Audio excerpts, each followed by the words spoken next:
Your mind is either trained or it's getting beaten every day. Most people think this is just life. Stress, overthinking, they call it personality. But here's the real question. How do you tell the difference between a hard life and an untrained mind? How do you know whether you're broken or simply never taught how to fight back mentally? The good news is that Stoicism answers that question. Not with motivation, not with positive thinking, but with a precise step-by-step system that's been tested for over 2,000 years. In this video, I'm going to show you how to reprogram your mind using Stoicism. A 6-step guide you can use starting today, not to escape your past, not to erase what happened, but to take back control from this moment forward. No matter what happened to you, no matter what you've done in the past, your mind is not locked. And if you're new here, consider subscribing. This channel is about building an unshakable mind for real life. All right, let's begin. Stoicism is not about suppressing emotion. It's not about pretending things don't hurt. And it's not about becoming cold, passive, or detached from life. Stoicism is a system for training the mind to see clearly under pressure. It teaches you how to separate what happens from how you interpret it, and how to regain control over your responses when life hits hard. That's it. No mysticism, no motivation, just mental training. And once you understand that, the rest becomes practical. This is for men who feel tired in a way sleep doesn't fix, men who carry things they don't talk about, regret, missed chances, a past that still shows up in their head at the wrong moments. It's for men who tried motivation, discipline, self-help, and realized hype wears off, but the mind stays the same. It's for men who want real strength, quiet strength, the kind that doesn't depend on external approval or perfect circumstances. This is not for shortcuts, not for quick confidence tricks, and not for anyone looking for an external fix without taking inner responsibility. If you're here, it's because you're ready to train the mind, not escape it. Most of what ruins your day never actually happened. Not in reality. What happened was an event. What hurt you was the meaning your mind attached to it. Stoicism starts here. Step 1 is learning to separate what happens from what you tell yourself about what happens. Something goes wrong, your mind immediately adds a story. That story creates the emotion, and the emotion drives the reaction. The Stoics had a simple rule for this. Epictetus put it like this: it's not things that disturb us, but our judgments about things. So here's the practice. When something triggers you, pause and mentally label it in 2 parts. This is the event. This is my interpretation. You don't argue with the interpretation. You don't suppress it. You just separate it. That single separation is the first crack in the system that's been running your mind. And once you see it, you can't unsee it. Once you separate the event from the interpretation, something uncomfortable becomes obvious. You're not exhausted because life is heavy. You're exhausted because your attention is scattered and hijacked all day long. Stoicism doesn't try to control thoughts first. It trains where your attention lives. Step 2 is reclaiming your attention. Right now, your mind jumps automatically to whatever feels urgent, threatening, or emotionally charged. Old memories, imagined futures, other people's opinions. None of it is happening in front of you. Marcus Aurelius warned about this constantly. He wrote that most of our suffering comes from living everywhere except the present moment. So here's the practice. Several times a day, ask one simple question. Where is my attention right now? If it's in the past, bring it back. If it's in a future you can't control, bring it back. If it's trapped in someone else's behavior, bring it back. Back to what you're doing. Back to what you can act on. Back to what's real. This isn't meditation. It's mental weight training. Every time you pull attention back on purpose, you weaken the old patterns, and you strengthen the part of you that decides instead of reacts. That's how calm starts to feel stable instead of fragile. At this point, most people realize something important. The problem was never that life is hard. The problem is what your mind was taught to label as good and bad. Step 3 is redefining what actually deserves your emotional energy. Most people tie their sense of worth to outcomes. Success, approval, relationships, respect from others. Stoicism breaks that loop. The Stoics taught that the only things that are truly good or bad are your choices, your character, and your responses.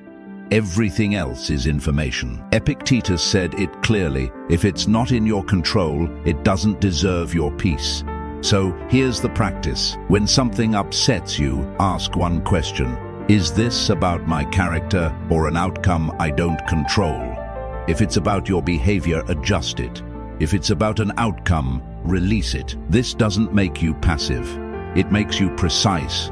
You stop wasting energy on things that can't improve you, and you start building strength where it actually counts. This is where regret starts to loosen its grip, because the past can't be fixed, but your standards can. Up to this point, you've been learning how to see clearly. Now you train how to respond. Step 4 is installing the pause. Most damage in life doesn't come from what happens. It comes from what you do a split second too fast. Stoicism doesn't ask you to remove emotion. It teaches you to create space between emotion and action. Marcus Aurelius wrote that the mind has the power to stop and not add to the first impression. So here's the practice. When something triggers you, don't react. Pause, even if it's only for a breath. In that pause, ask one question: what response would strengthen me right now? Not what feels good, not what proves a point. What builds self-respect? Sometimes the answer is silence. Sometimes it's action. Sometimes it's walking away. That pause is where power lives. Every time you use it, you interrupt the old program, and the new one starts taking over. This is how reactions stop running your life. At this point, people usually ask the same question: how do I make this stick? The answer is not intensity.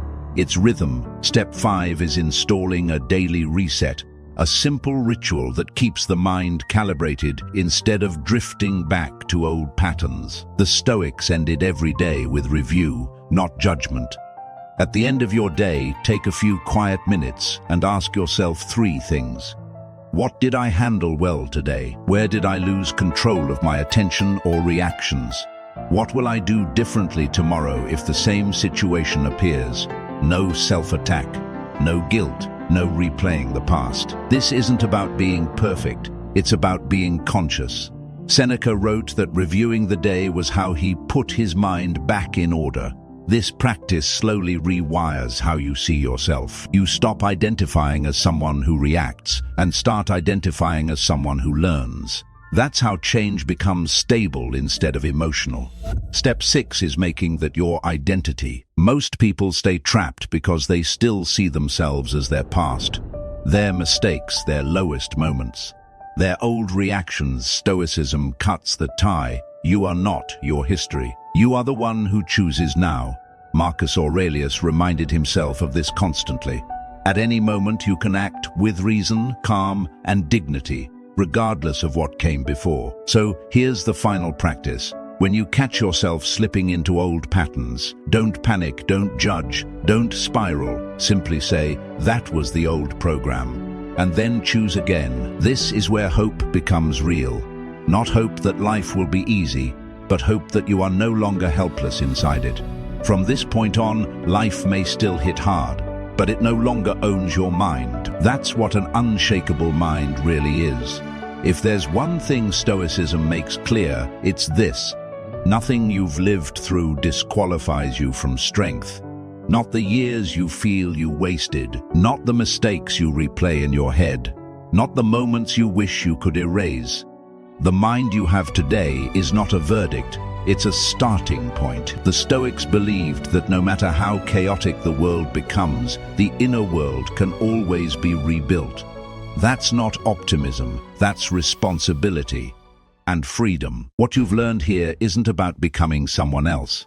It's about returning to what was always available: clarity, self-respect, and control over your responses. From here on, your past stops being a prison.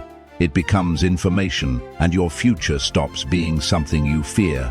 It becomes something you can shape one choice at a time. That's not hype, that's hope grounded in action. So here's what you now have. You understand what Stoicism really is. Not suppression, not detachment, but mental training. You know who this system is for people who want real strength, not hype. And you now have a clear 6-step process to reprogram your mind. You learned how to separate events from interpretations, how to reclaim your attention, how to redefine what actually deserves your energy, how to install the pause, how to reset daily, and how to lock this into your identity. Nothing here requires perfect discipline, only awareness and repetition. If you apply this, your life won't suddenly become easy, but your mind will stop being the place where things fall apart. And that changes everything. If this resonated, let me know in the comments which step hit you the hardest. And if you want to keep building an unshakable mind, subscribe. More is coming. Thanks for watching this video. I'll see you on the next one.